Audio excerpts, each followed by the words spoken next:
When emergency first responders were overwhelmed by Los Angeles County's most destructive fire yet, a band of surfers, along with their neighbors and friends, stepped up to defend their home turf in Malibu. Their devotion to home drove them to show up for their community during the fire and for years afterward. And now, a model they call the Community Brigade program could change everything, leading to more lives and more homes saved during the increasing wildfires across not just California, but the world. Join reporter Adriana Cargill from KCRW, NPR's All Things Considered, Crooked Media, and more, as she investigates a wildfire story that is not depressing, but is, in fact, a clear hope for the future. Listen now to Sandcastles, an award-winning podcast about home, how we create it, and why we fight so hard for it.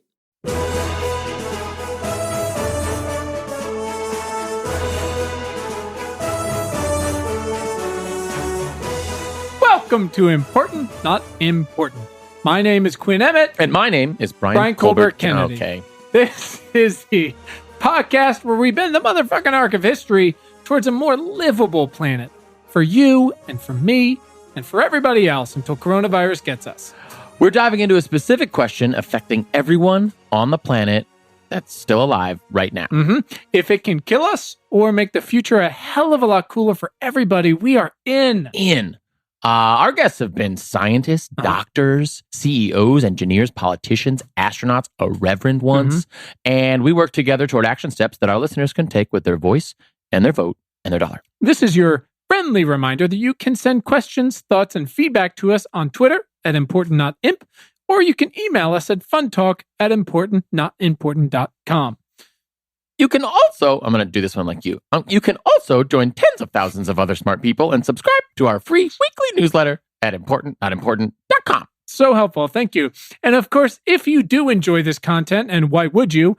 And if you'd like to support all of the hard work that goes into it, all of the money and the time that goes into it, and the thought and care, we do actually care. Of course. You can become a premium member for just $5 a month at importantnotimportant.com/shitgiver. You will get ad-free episodes. You'll get our Fun Talk conversations, an exclusive audio version of our weekly newsletter you can listen to on your commute, even if your commute's only 6 minutes long. You'll get caught up on everything, and you'll get a discount on merchandise at our store. And that's importantnotimportant.com/shitgiver for those who give a shit, and that'll be in your show notes as well. This week's episode asks, do we really know what's in that face moisturizer? And where the hell did it come from? You know who has the answers? Gregg? Our guest? Yeah. Gregg Renfrew. And she is using her company, Beautycounter, to expose the complicated ingredients and even more complicated supply chain of the beauty world and help lead the way towards a more free and clear future for our faces and our bodies. And holy hell, after what we learned, I am game. She is wonderful. Company seems awesome. You've already bought a bunch of Beautycounter stuff. I really did. Let's go talk to Gregg. All right. Our guest today is Gregg Renfrew, and together we're going to ask, what exactly are we putting on our bodies? What are we putting on our face? And why is no one asking questions about it? One woman is, and we're excited to talk to her about it today. Gregg, welcome. Thanks for having me. For sure. Thank you for being here. Can we get going by you just telling everybody who you are and what you do? Do you have an hour? Okay. Hi. Yes. I'm Gregg Renfrew. I'm the founder and CEO of Beautycounter, and we are a brand that is focused on beauty products, but we are really a movement to change the beauty industry and to get safer products into people's hands across North America. That sounds incredible. It didn't take an hour. That was easy. No, I mean, I didn't know if you really wanted to hear all, my life story or just if you. We're going to get into it. Yeah, Don't we'll worry. get into stuff. Yeah. It's going to be great. Don't worry. That was a very nice, succinct I description. know. I got to work on that. Oh, I don't God, have one you of talk those. so much. Can we get... Anyway, Gregg, so as a reminder to, I think we just told you, but to everyone else also, we're going to go over some context for our topic today, and then get into some specifically action-oriented questions that get to the heart of why we should give a shit about you and what you do and what we can all do to support you. Sound good? Sounds great. Rock and roll. So, Gregg, on the topic of your life story, We don't usually delve too much into that, but we do like to ask one question that sort of sets the tone for the day. So, Gregg, if you could you just explain to us why you feel like you're vital to the survival of the species? Oh my God, I love it. Okay. Why am I vital to the survival of the species? Well, Be bold. I think that the work that I'm doing today is really focused on eradicating toxic chemical exposure in skincare and personal care products. But it's also really about living a clean life and to try to get toxic chemicals out of our environment at large. And I think when you look at what's happening and what is currently being done that is both detrimental to the earth and human health, I think it's safe to say that if someone's not doing something about these issues, that we're going to be in a very in an even more difficult spot than we find ourselves in today. So I think I am relevant for those reasons.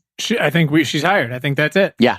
Great. You're in charge now. I'm relevant because I decided to step up. I love it. It's great. It's great. Love it. All right. So listen, I'm going to do just a quick little context. Sometimes these things are longer. Sometimes these are shorter. Sometimes it's why are we having this conversation from our perspective, which is kind of what, I guess to frame this one is, which is,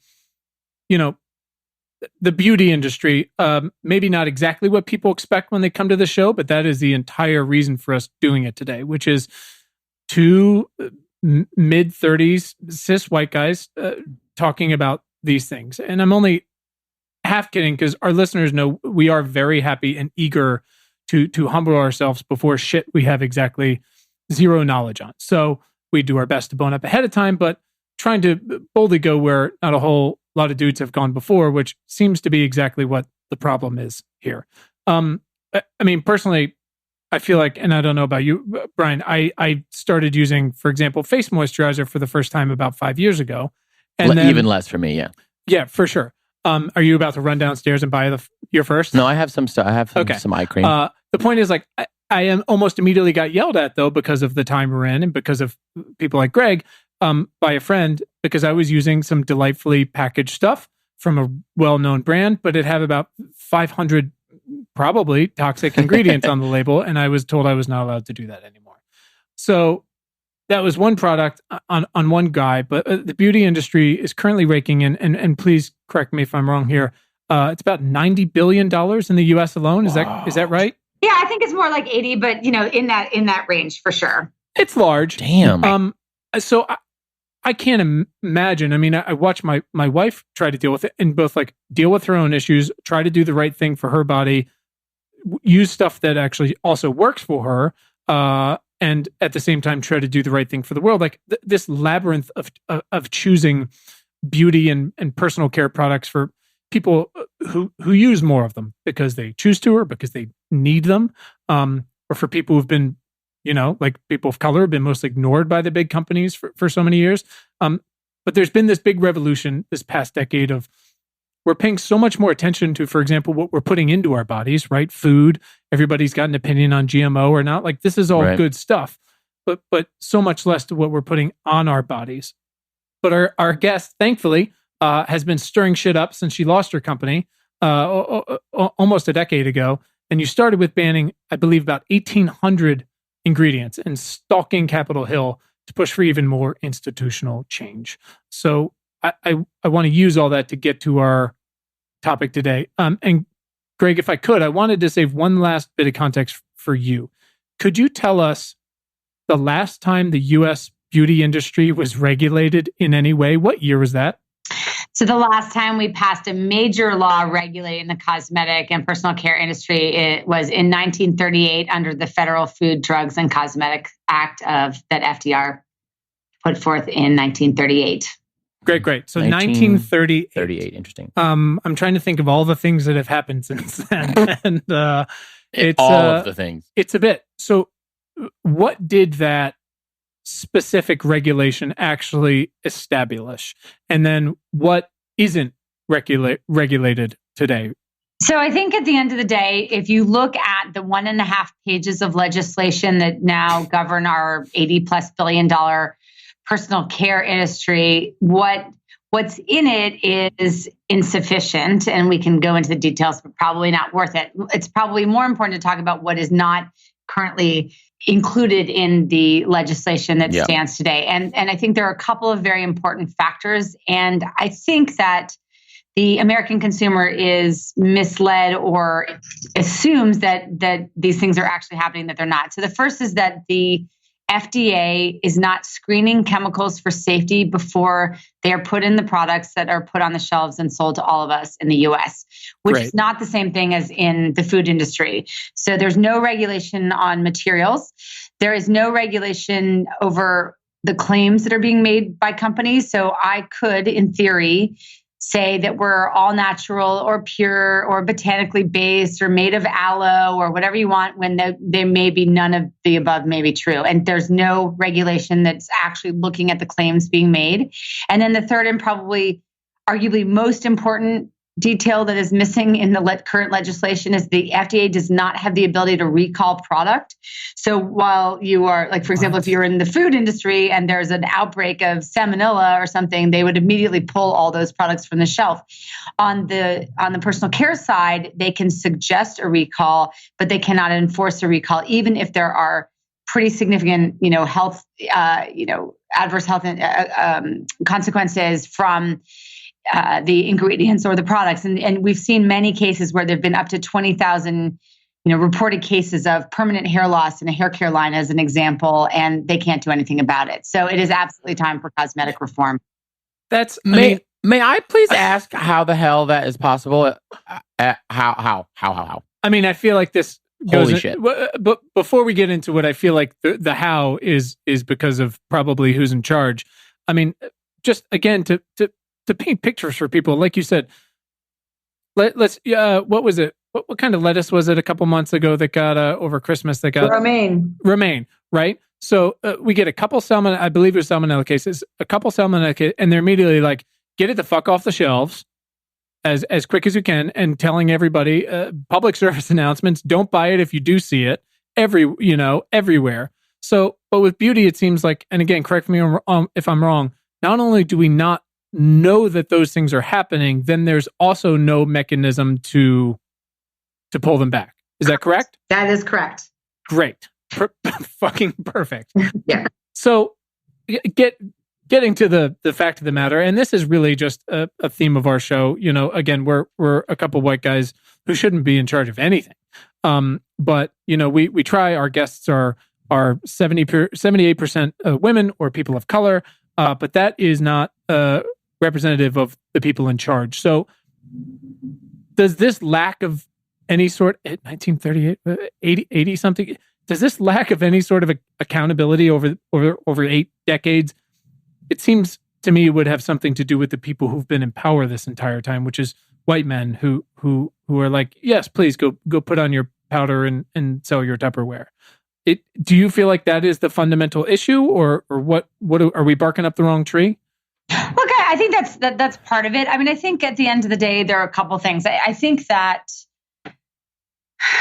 for many decades, companies were utilizing ingredients in formulations that they, at the time, had no idea might be harmful to health. So I don't think that it necessarily started with any malintent. I think that, we've introduced over 80,000 chemicals into commerce since World War II, and less than 10% of them have been tested for safety for human and environmental health, period. Full stop. Not just in our industry, just in general. So I think that people have found ingredients and chemicals that have driven performance in products, and they didn't, think about, if you go back in time and you think about tobacco, you think about smoking, right? There was a point in time where people didn't yet realize that there was actually anything wrong. And then obviously very quickly people started getting sick. The one problem with personal care products is that unless you're actually allergic to an ingredient and fragrance, and unless you have an immediate allergic reaction, you may be putting something on your skin, or under your arms for many, many decades, and you might not realize that it's doing anything harmful to health. So I don't think that people necessarily thought in the beginning that these ingredients were harmful to health. I think what's happened now is you've got some of the wrong people running the companies for sure, and you've got some, you've got a self-regulated council and the Personal Care Products Council. So they've created a a trade association that lobbies in Washington to advocate that, that all the products and ingredients are safe, and they're going against what the consumer needs. So there is that part of it. But I also think that it's an incredibly complicated business. I knew nothing about it. I didn't come from the beauty industry. I'm not a big beauty person, and it's complex. And so I think it's also difficult for, with many of these companies being large publicly traded companies and demands by shareholders in the capital markets, to change a formulation and to take out 3 or 4 ingredients completely change the entire product. And so it's complicated. It's not just that these guys are all assholes. I mean, that is part of it. Sure. But I think it's also just a really, really complicated, complex issue. Yeah. I mean, it almost, we're dealing with this issue out here where writers, the agencies, we're in this battle with them because the agencies have done this packaging thing where they've been basically stealing our money for 30, 40 years, and we just finally caught up with it. And the problem is now, as we're choosing to fight them on it, is that it's almost too far gone. Like, for them to not do this practice anymore would in a lot of ways really disrupt their whole businesses, because they've been building them not for 5 or 10 years, but for 40 years. And like you said at the beginning, it seems like beauty, not just the people in charge, no one really knew what these things were made of or what the ingredients were doing. I mean, shit, this was 38's what, like 7-8 years after we just discovered penicillin, right? I mean, we're in a very new era then, early days, like yeah. pre new era. But at some point, people know what they're doing, and then the problem is, after they know what they're doing, like you said, it becomes very complicated. These things become such a big part of the business that if you're one of these huge conglomerates, taking 4 ingredients out is a massive process. Yeah. It's which you have to empathize with a little bit, even though we still need to do it, right? So that's I don't think it's like, I would say this, and I shouldn't say this publicly, but I do. It's sort of like Coke all of a sudden trying to make healthy Coke. Right. Well, Sure. The consumer has an expectation of that sort of sparkly, feeling in their mouth, and the taste and the texture and the color and all that. And so they've made, maybe at one point in time, Coke knew that was thought it was super safe. Now they had that expectation, and now to try to create healthy Coke is very difficult. And I think that's the same for many of these beauty brands and personal care companies. They've, we all as consumers have become accustomed to the performance or the scent or the texture. And now They got to figure out how to do it with a totally different set of ingredients. It's not that easy. Yeah. And to be fair, not everybody feels this way about what they're putting on their body or what they're putting in their body. Not everybody really gives a shit that the Impossible Burger is going to stop people cutting down the Amazon. They just want their fucking Whopper. Lots of people just want their Coke. And they just want their Coke, and they just want to put on that lip gloss that looks amazing, or that shampoo that feels amazing, even if, they can't pronounce 3/4 of the words. Like, they don't really give a shit. And that's a lot more people than I think we realize, but they are going to leave that brand if they make something that doesn't work as well or doesn't taste as good. For sure. And I think one of the biggest things that we've done at Beautycounter from day one is focus on education, because I think at the end of the day, armed with information, people do make better choices. But in our industry, no one was talking about this until we launched the company. And most Americans still have no idea that there are chemicals of concern in the products that they use. They may know that someone's chopping a tree down in the rainforest, and they may or may not care about that issue. But I think if they really thought that it was going to harm their baby, or that they were going to, be, ultimately get some sort of, cancer from this, or not have to struggle with fertility. And there was a choice out there that delivered the same performance and was just as sexy, and you could still look great on Friday night, and you still didn't smell after, the sports event you were in or whatever. I think people would make those choices. But right now they don't even know that they need to make a choice, because no one is telling them the truth. And I think that was the first thing we set out to do is how do we arm you with information, not make you feel badly about the things you've done up till now because you didn't know. Now you know, now you can do better. And I do think more times than not, people will do better if there's a solution that works. But, prior to the launch of Beautycounter, there weren't a whole lot of things out there that were working for consumers, and no one was talking about it. Right. Ugh, wild. I want to talk about ingredient sourcing, sort of like the cobalt that's been historically mined by child labor in the DRC.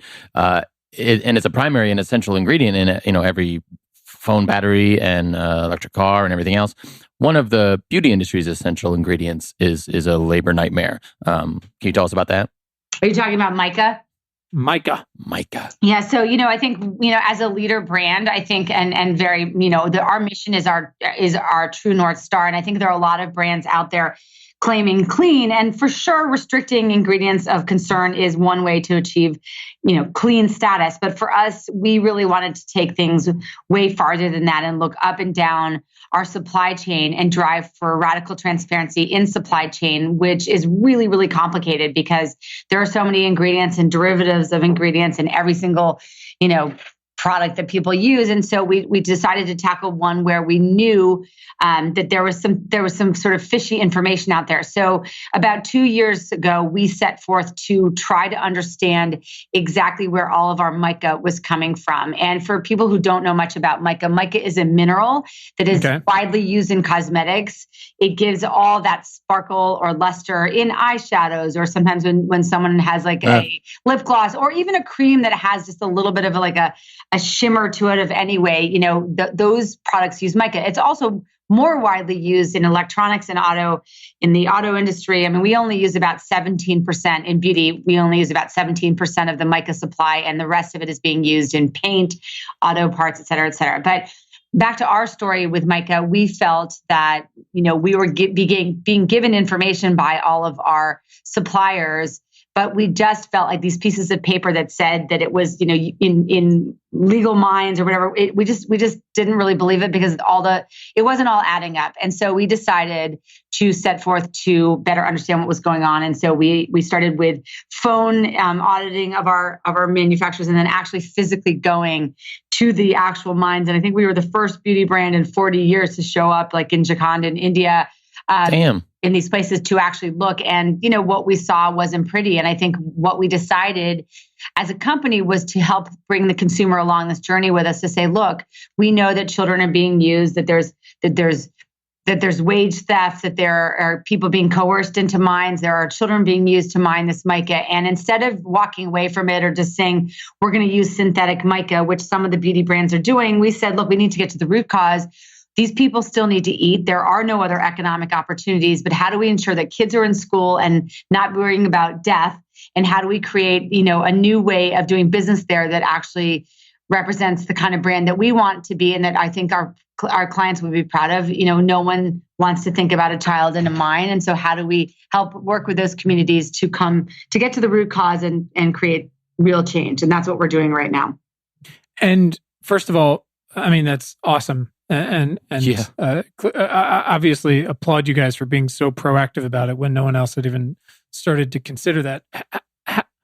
Did you make a documentary about this whole thing? Is that, we did. Yes, we did. We just recently launched a film called Transparency, which is a short documentary on the industry and some of the work that we're doing on the ground ourselves in a group called Source Map, that is actually helping large companies trace, they've worked in coffee and they've worked in cocoa. This is their first foray into beauty, to really help us figure out exactly where all of our raw materials are coming from, where our mica is coming from. And we just launched that, and it's been incredible, because I think at the end of the day, our entire industry has been built on secrets, and we're the brand that's saying, no, we're going to tell you exactly what's going on. And as a consumer, you can choose to support our brand or not, but you need to know exactly what's going into the products and what you're putting on your body and what's happening up and down the supply chain as it relates to everything from the people to, our carbon footprint, et cetera. Sure. And again, like where that parallels food is, there's so many people now, thankfully, the tide is certainly growing of people who really care, like where their food come from and how it grows and what goes into it, whether it's antibiotics or not. But again, there's always going to be this large chunk of people who just don't give a shit that their burger was, raised in a pen with 1,000 other burgers, and how many drugs were pumped into it, because they don't want to pay more for it and they just want this. So I imagine that has not been easy. What were, I guess, some of your successes and obstacles in confronting the Mica? Like, what were your big roadblocks you really ran into in trying to do this? And then how did you guys start to solve this for yourself? Because it seems like, and again, not any knowledge besides what you've told us, it seems like this ingredient is used in quite a lot of stuff.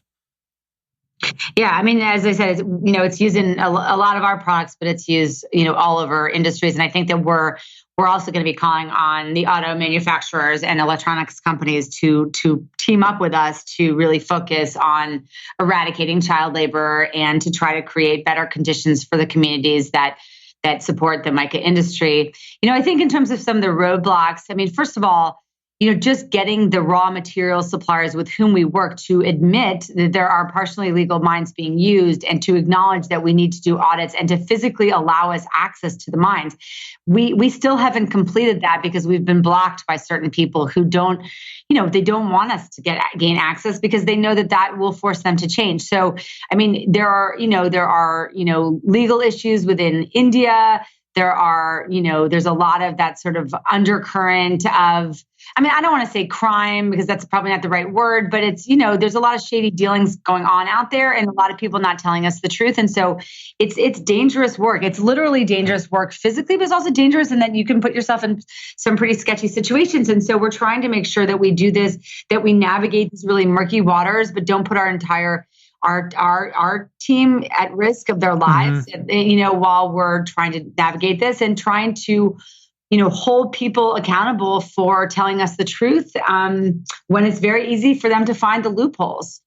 They can claim, for example, that they're, I'm going to make it up, that they're going to deliver you 100 pounds of mica. I'm completely making up this scenario, but then they can actually fill part of that with something that they didn't really claim. It's not really in the paperwork. It's really hard to trace because it's in really remote areas in Brazil and in India and Japan. So it's not like it's not right front and center for you to be able to find it. So it's complicated. Yeah. Have you had to build out sort of a SWAT team of people that can actually assess those claims? And as you're trying to be as transparent as possible, what does that mean for Beautycounter's operations? It's one of the things that we have a team dedicated not just to this, but to our social and environmental mission, sustainability, and all of this. So we do have a team on the ground here that is fully dedicated to this. We did partner with SourceMap because we really knew that through their technology, they could help us trace this. They said it's the most complicated supply chain they've ever tried to tackle. And we're also working on the ground with a foundation founded, the Kailash Foundation, Sayarthi, I was his name, Kailash Sayarthi, who won the Nobel Peace Prize for really freeing children and being an advocate for children to live free lives in India.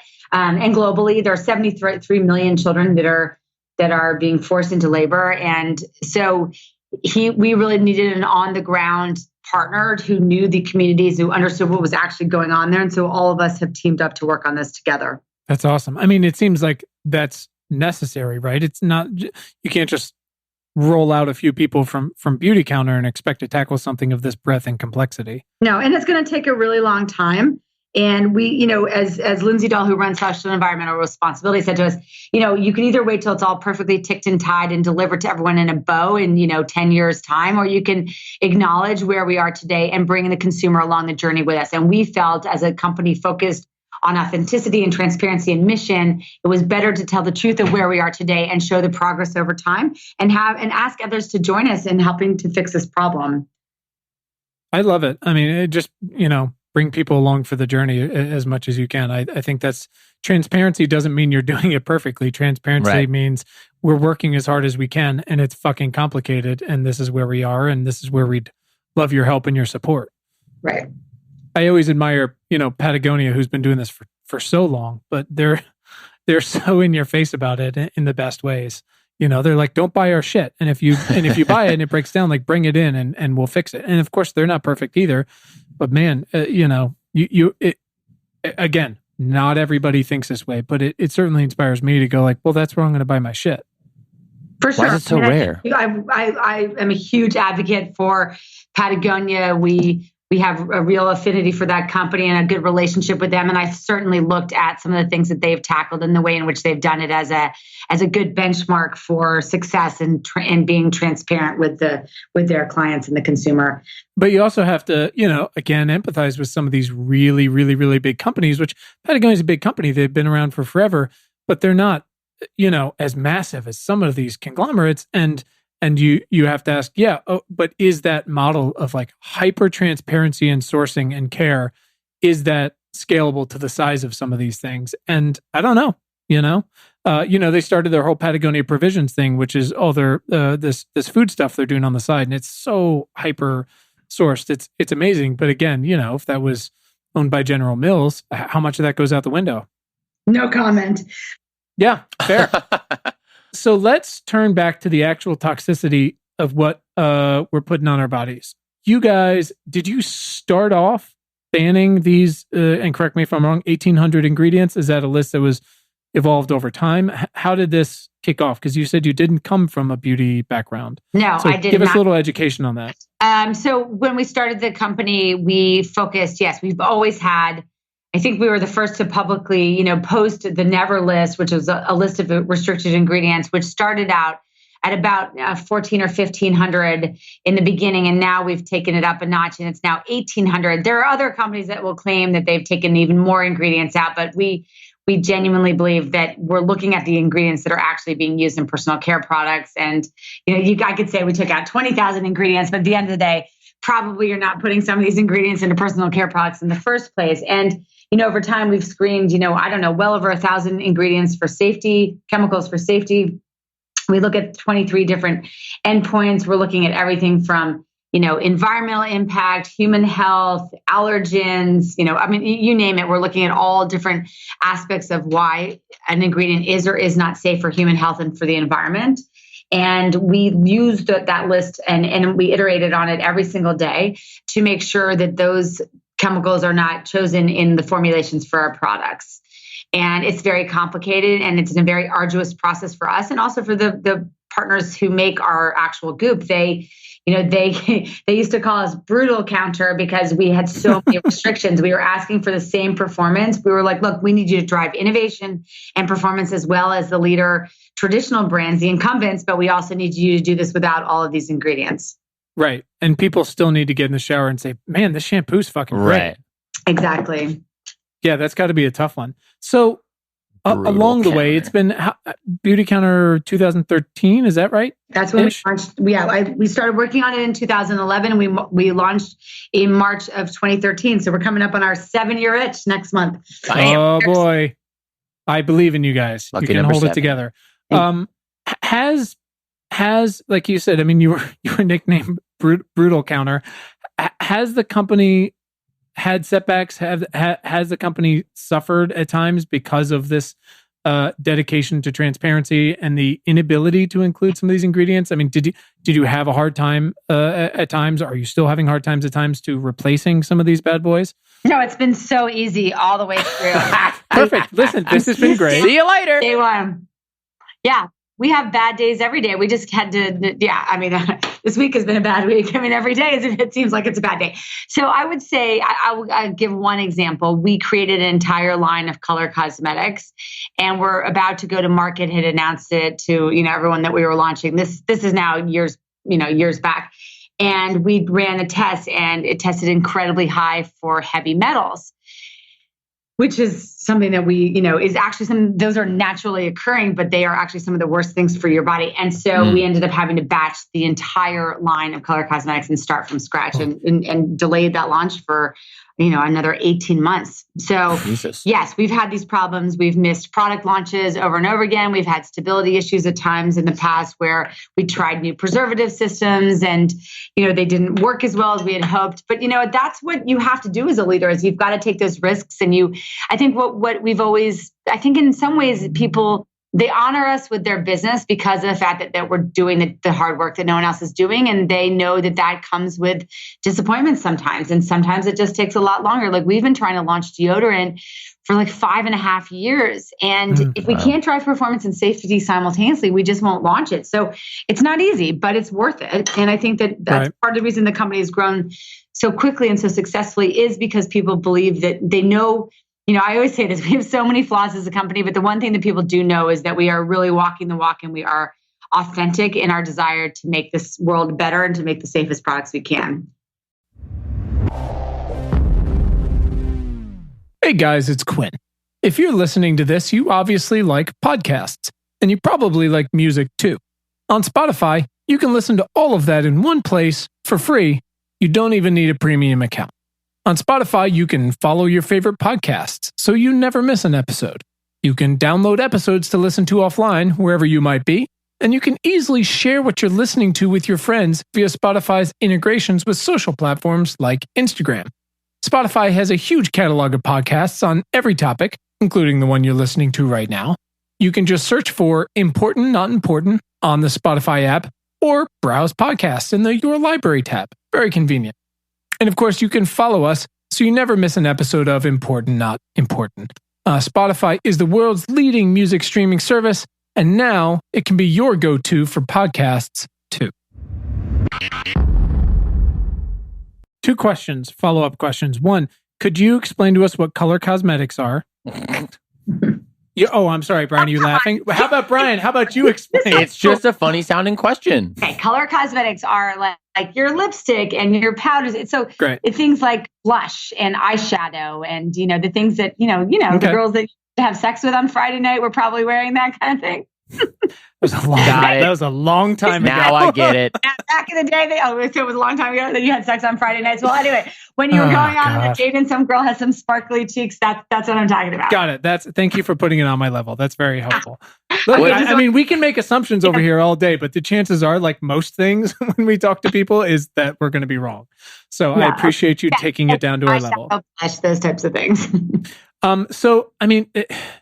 My brothers they sold a health food company recently, and I've always sort of worked more on the digital side, and I think about, like you said, how you've had to scrap entire lines, you've pushed back product launches, like deodorant's been a fucking nightmare, but you're not going to do it unless you are able to do it to your level.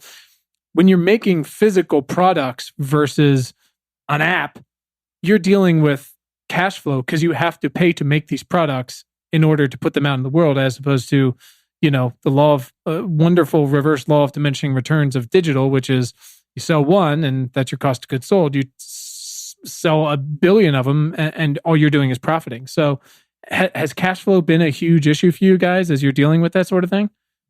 No, I think at the end of the day, we had to raise a lot of capital to really build this business out. So we've invested a huge amount of money. So we've never had a quote unquote cash flow issue. I probably would say I have an equity issue, and then I don't own as much of my company as I would have, could have, should have had I not had to go raise capital to support our efforts. So yes and no. I mean, no, in that we raised sufficient funding when we were a younger company and need that because we weren't profitable. Now I feel like it's just an investment that we had to make, and it is what it is. So. Right, and I guess that's the trade-off, right? It is a trade-off, but it's the whole reason we exist. At the end of the day, the world did not need another beauty brand. They didn't need one more line of deodorant or lipstick or sunscreen. What they needed was someone to create a movement for change and to create better, safer products for everyone. And so that's the price of the business that we entered into, and it's the only reason we entered into the business in the first place. So we're not going to shy away from these efforts in an effort to be more profitable or to worry about cash flow. We're trying to change the world. You just can't do that by sort of going through things, status quo. Yeah, I love it. Oh, that's really wonderful. You spent some time in DC, trying to get shit started. How did that all, start basically? From the very beginning, I set out to change the laws. So I think, again, as I said a moment ago, it wasn't enough to start a beauty brand. No one needed one more, lipstick on the shelf. We've always built our business on 3 incredibly important pillars, and we've done it from day one. Education, as I mentioned first, armed with information, you have the opportunity to make a better choice. Number 2 was to use, products and commerce as an engine for change and to deliver the performance that people have always expected of brands, but with much safer ingredients. And then the third piece of it was advocacy, because no matter how successful we are at Beautycounter, no matter how much of a movement I can create, or I shouldn't say it's not about me, it's the team at large. It then doesn't afford every single citizen of this country or beyond our borders the opportunity to have access to safer products. And in the absence of cosmetic reform, which is the updating of legislation, there will be so many Americans that are still unnecessarily subjected to toxic chemicals in the products that they use on themselves, on their babies, on their bodies every day. And that's just not acceptable. So we have been tirelessly advocating for members of Congress to take action on this issue, to update the laws and to protect the American consumer. And it's a big part of who we are and what we stand for. And I think it's probably one of the greatest key differentiators is that we're actually spending as much time in Washington and on our advocacy efforts as we are in trying to formulate great products. You guys said you started in like 2011-ish. What has progress looked like since then? I think that we have sent, and or emailed in, over like 140,000 texts and email messages. We have held, I think, close to 1,000 meetings on the Hill. We've also held hundreds of meetings at the state level, working with state legislators. And I think, when I think about all this, we've also now, when we're about to do it again in May, taken 100 of our representatives with us to Washington, representing every single state in the United States, to meet with members of Congress to tell their personal stories and why it's time to change the laws. And what I think has been encouraging is, first of all, that you are starting to see movement on the Hill. There have been a couple of bills that have been introduced to the floor. You've got, a couple of the senators on the House side and on the Senate side really advocating to take action on this issue. And probably the greatest honor that we've received as a company and myself as an individual is that last November, or I guess early December, we were asked to testify in front of Congress. It was the first hearing, or only the second hearing, that they'd held on cosmetics in 40 years. And we were able to meet with the House of Representatives to testify in front of Congress to say it's time for change. I think that there is bipartisan support for the reforming the laws and for updating things to the benefit of the American consumer, but they haven't completely moved forward, largely due to the fact that there are conversations still happening around who has the final say, the state or the federal government, mm-hmm. Where does state preemption lie in this conversation? And that they're sort of into the small tactics, but I am encouraged that the conversation is happening. It's something, right? Yeah. No regulation in 80 years. First hearing in 40 years. I mean, that's what wild. Who are like some of your allies there? In terms of in DC? Yeah. I mean, I think that, most of the offices that we've met with on both sides of the aisle, like I would say almost all of them agree that we need to make changes. So we don't have any like ally in, obviously Pallone's office is on the House side is introduced this bill, and Senator Collins from Maine and Feinstein from California have introduced the Personal Care Products Safety Act. And so there are organizations, Senator Murray's, that have been more active in this issue than others, Schakowsky, some others. But I think that it's not that we have any specific allies. I think that they've all been open to hearing our story and why we think this is important. I think the challenge of getting the bills passed really lies in how do we deal with the state side of it. And that's something that they're working through that they need to figure out their own. That makes sense. And feel free not to answer this if you're not interested, but I guess in the same breath, are there specific bad actors, companies out there who are on your shit list, or people you really wish could move the needle if they did the right thing? Of course. I mean, I think that I've been publicly vocal about the fact that I think the Personal Care Products Council is advocating that they get up and advocate in front of Congress that they will testify to say that all the ingredients are safe and have been screened, and we know that that's just not the case. So I think that they are a self-regulated industry organization that I don't think is telling the whole story.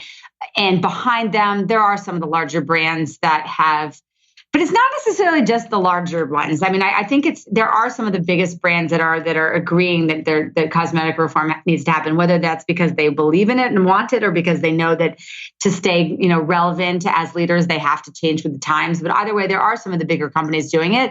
So it's not just the older incumbents that are fighting it. It can be those that are focused on profit versus the health of the people that they serve. I'm probably not going to tell you who they are because it just doesn't well. No, that's fair. I think you did a pretty good job. We'll take it. So moving, I guess, slowly towards our action steps. And if we could go back to our quick online conversation and Brian's sperm. Mm-hmm. Yes. As indicated, my wife's very excited. My sperm account doesn't exist anymore. How many of your products are for men? How do we make men really care about this besides just like it's seriously much better for the world and the women in their life and even the women who aren't in their life? Well, that's a great question, seeing as I'm not a man.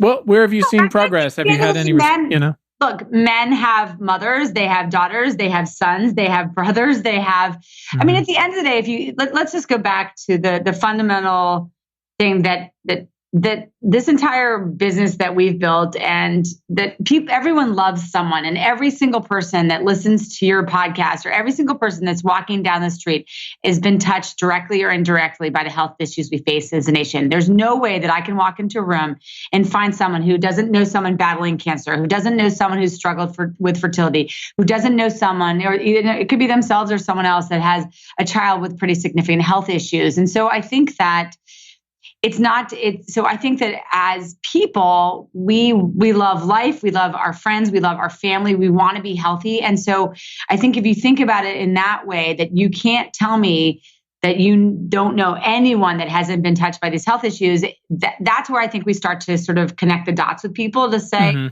okay, look, maybe you do. And by the way, I'm not saying that if you use a certain aftershave or you use a certain deodorant, that's going to be the thing that makes that cell go from being healthy to unhealthy. So what I always say is like, look, like try to just be cautious and think about, when you're spraying a certain sunscreen that's got oxybenzone on it, that you're actually killing the coral reefs. And if you don't care about your own body, maybe think about your child's body. And do you want to put chemicals into their bodies that's harmful? I always say, like, when people put their kids in the bathtub, or if you take a long bath and you see that you get that skin that your fingertips look like prunes, like all that water is going into your body, and whatever chemical you cleaned that bathtub with, or whatever lotion or body lotion or bubble bath that's in there, or that's about to go on or just went on, like that's going into your body and into your bloodstream. So it does make a difference. And I think that I can't convince men to take this seriously, but I think at the end of the day, they want to be alive, and they want the people they love to be around,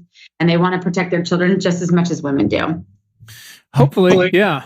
It reminds me a little bit about when pre-Obamacare and the arguments over pre-existing conditions, and I just always felt like there was no way you could advocate or vote against supporting people with pre-existing conditions if you had someone like that that was suffering in that way in your life.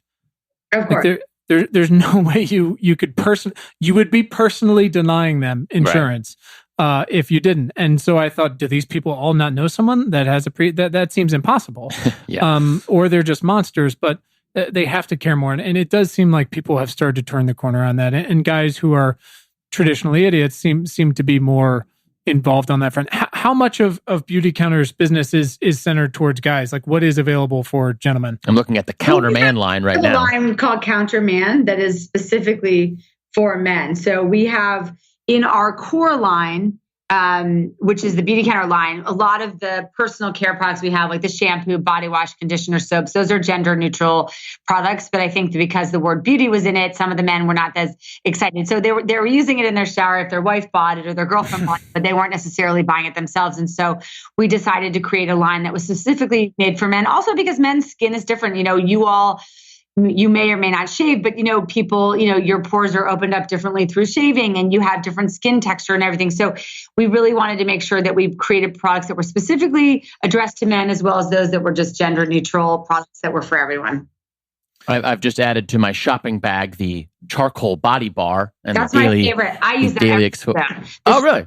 The charcoal body bar, both the face one, but also the body soap is amazing, and everyone loves that. I mean, and again, it's interesting because that's something that was made for men, but actually is being used by women all the time. It's my favorite soap. Love it. Hey, Brian, smelling better. I don't care what you're putting in your stuff. We'll take it. What the? Come on. Hey, Gregg, clearly you've got this sense of action, and that's where we're going to. Just quickly back to your life. Is there, I like this question. Is there a specific relationship you can point to that was a catalyst for making you do the things you do, for setting you on your way, stirring shit up? Yeah. I mean, I think at the end of the day, there were a couple moments of time that I remember that really struck me.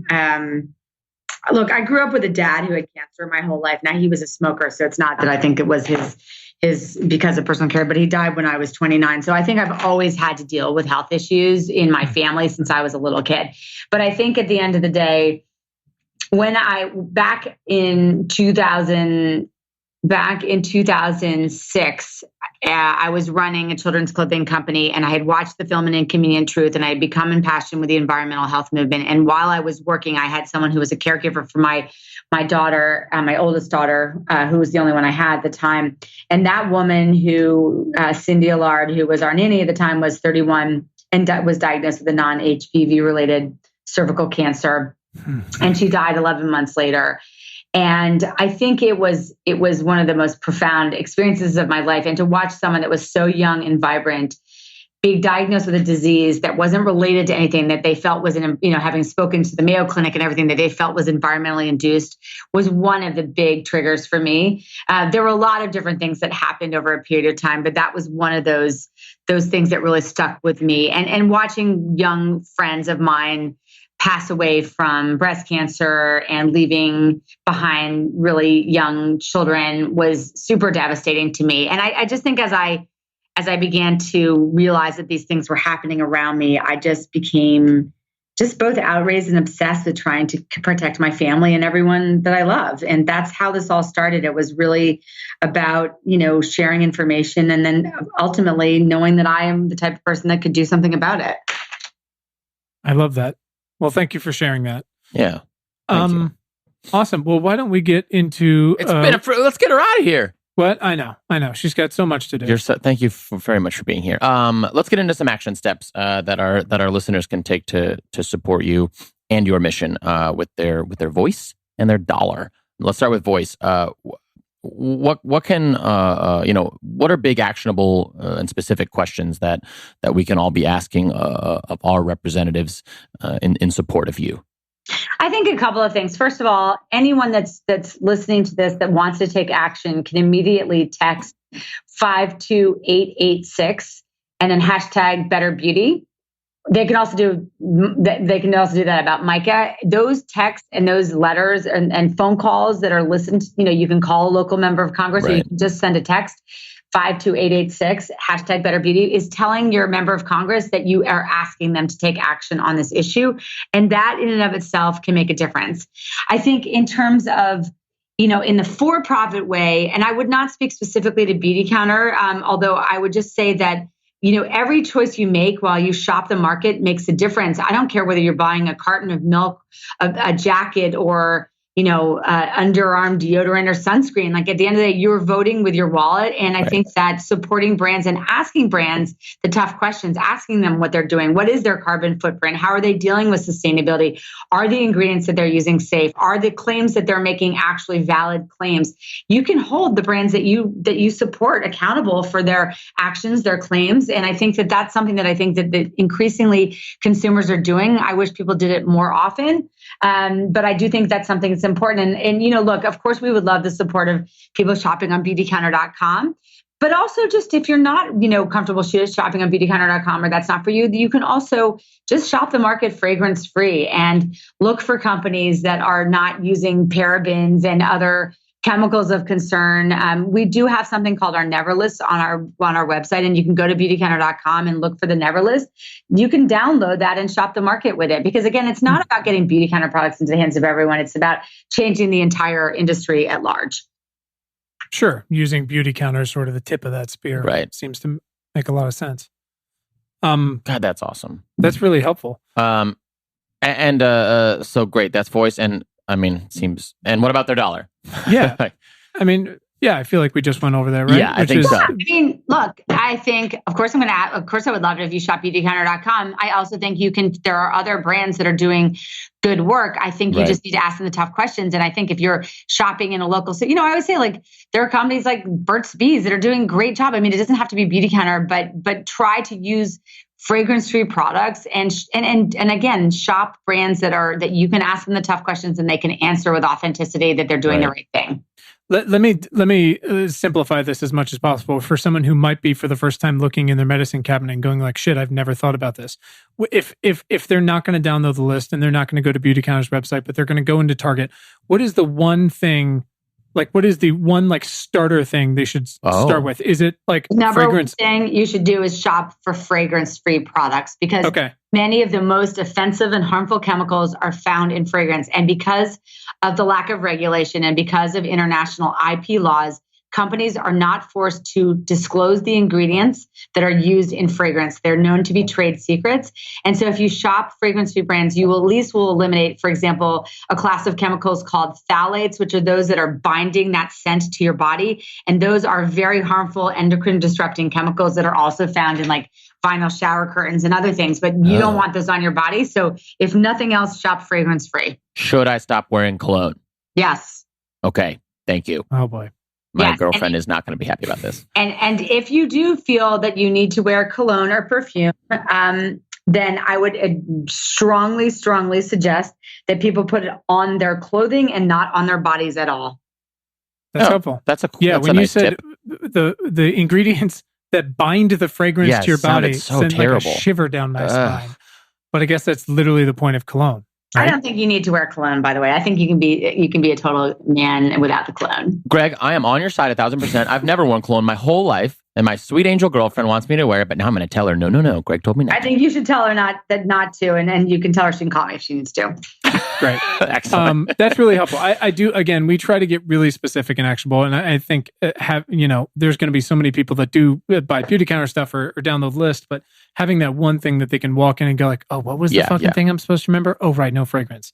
That's great. And I'm assuming that applies to like laundry detergents and shit like that as well. Across the board?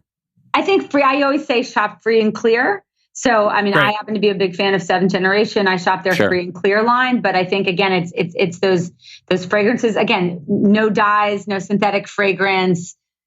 That would be a good start. And let me just give you one other piece of advice for everyone that's listening. You can prioritize your spend. So what I would call what's called a leave-on product, which would say sunscreen, body lotion, things that are actually absorbed into your skin versus conditioner in your hair that you're going to rinse off. Right. The things that you're putting all over your body and, prioritize your spend there. So body lotion, sunscreens would be more important than, I don't know, a little tiny bit of mascara, for example, for a woman. I mean, I think that's where you want to spend your money is on those things that are actually going all over your skin and all over your body and are being absorbed into it. That makes sense. That seems to make a lot of sense. Oh, so this is going to be so interesting when you do your deodorant line whenever it happens because, everybody wants their deodorant to smell good. It's coming. It's coming.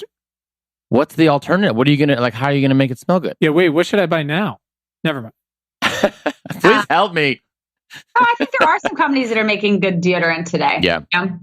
I mean, I would plug Native. I think they've done a good job. I mean, I think there are a couple of them out there, but All right. We'll go on the warpath. We'll see what we can find here. I'm very excited. Okay. That's very helpful. Last couple questions, Greg, and then we're going to get you out of here. Thank you so much. Brian says I'm legally obligated not to call this a lightning round. Right. Well, it makes sense. She's about to find out. Okay. Greg, when was the first time in your life when you realized you had the power of change or the power to do something meaningful? Oh, my God. The first time in my life, in my whole life? When you were like, fuck that. I was probably when I was like 5 years old and I was lying in my bed and my dad told me I could be anything I wanted to be in the world if I just put enough work into it. That'll Hell do. Yeah. That's awesome. That's pretty wonderful. Fantastic. Greg, who is someone in your life that's positively impacted your work in the past 6 months? My executive coach, Khalid Halim.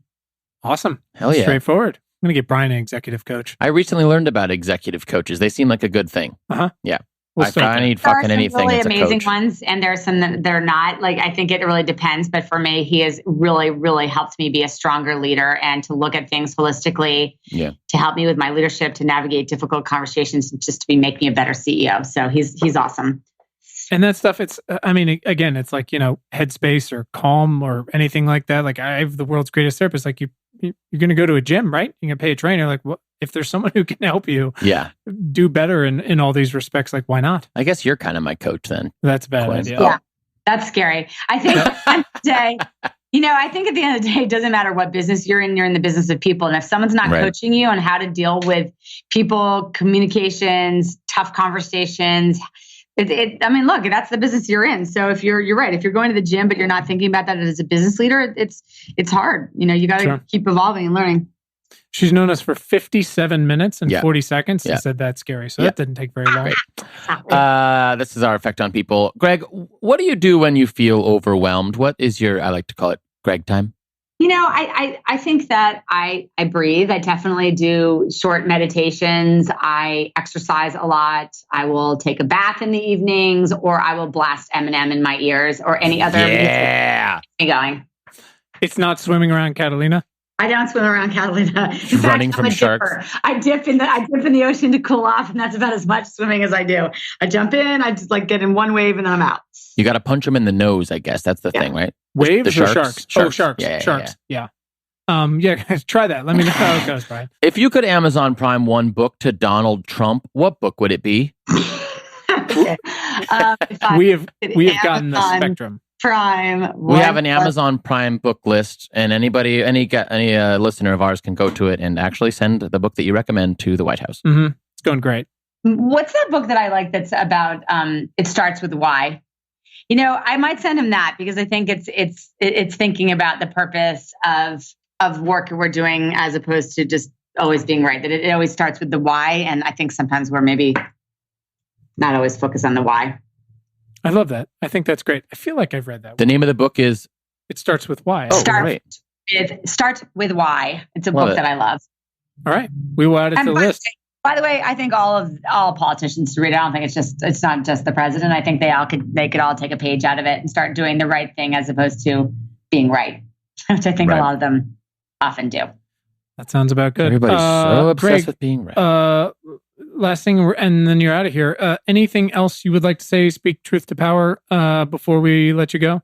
I think the only parting message that I would say is that for anyone who is in any business, and it really doesn't matter what business you're in, if you do the right thing, you will be rewarded as a business. And it's not a choice. It's not an either or. They are not mutually exclusive. Doing well and doing good can happen simultaneously. And if more companies don't think about commerce in that way, we will continue to on this trajectory of doing things that are detrimental to the world and to our health and society. And I think that there's a better path forward. And I think more people need to jump on that path. Awesome. Do the right thing. Love it. I love it. Hey, where can our listeners follow you and Beautycounter online?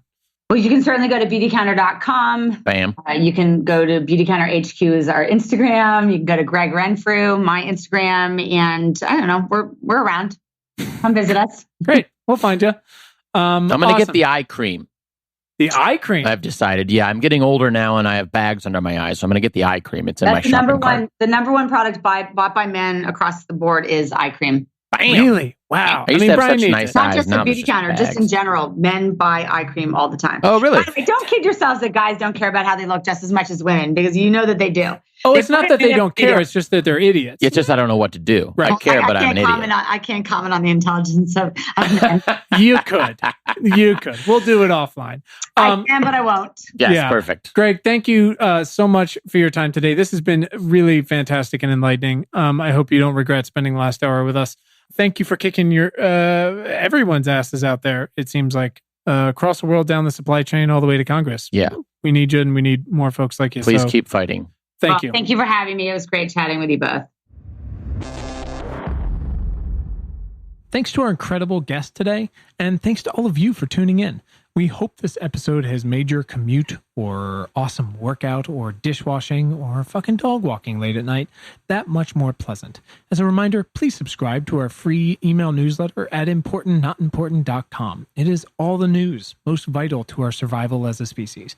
And you can follow us all over the internet. You can find us on Twitter at importantnotimp. Just so weird. Also on Facebook and Instagram at Important Not Important. Pinterest and Tumblr, the same thing. So check us out, follow us, share us, like us. You know the deal. And please subscribe to our show wherever you listen to things like this. And if you're really fucking awesome, rate us on Apple Podcasts. Keep the lights on. Thanks. Please.